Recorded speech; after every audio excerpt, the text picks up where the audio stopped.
दूर पहाड़ों के पास नदी के किनारे भेड़िया और ऊंट दो दोस्त रहते थे। ऊंट बहुत सीधा साधा और भेड़िया बहुत लालची और मतलबी था। एक दिन भेड़िए ने देखा कुछ पंछी और जानवर नदी के उस पार से तरबूज खाकर आ रहे थे।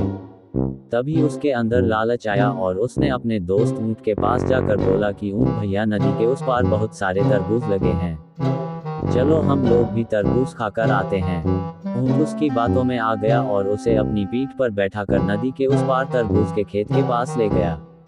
खेत में लगे तरबूज को देखते ही भेड़िए के मुंह में पानी आ गया और जल्दी से खेत में कूद गया और तरबूज को खाने लगा। थोड़े समय में ही भेड़िए का पेट भर गया और उसका दोस्त ऊंट अभी तरबूज खा ही रहा था। फिर भेड़िए ने सोचा, इसका पेट तो बहुत बड़ा है, ये तो एक दिन में सारे तरबूज खा जाएगा, फिर हमें कुछ नहीं मिलेगा। उसके दिमाग में शरारत सूझी, वो तरबूज को तोड़ तोड़ कर फेंकने लगा और खुशी के कारण नाचने और चिल्लाने लगा। ऊंट ने उसे ऐसा करने से माना किया तो भेड़िया बोला, हमें खाना खाने के बाद चिल्लाने और नाचने की आदत है। तभी भेड़िए की आवाज सुन बगल के खेत से किसान आ गया और ऊंट की पिटाई शुरू कर दी। ये देख भेड़िया तेजी से भाग निकला और नदी के किनारे जाकर रुका।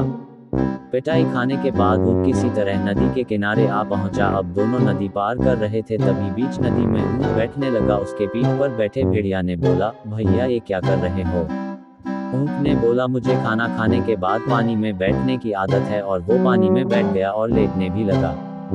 भेड़िया पानी में बहते बहते बहुत मुश्किल से किनारे लगा और उसको अपने किए पर पछतावा होने लगा। इस कहानी से हमें ये सीख मिलती है कि हमें किसी को धोखा नहीं देना चाहिए और किसी के सीधेपन का फायदा भी नहीं उठाना चाहिए।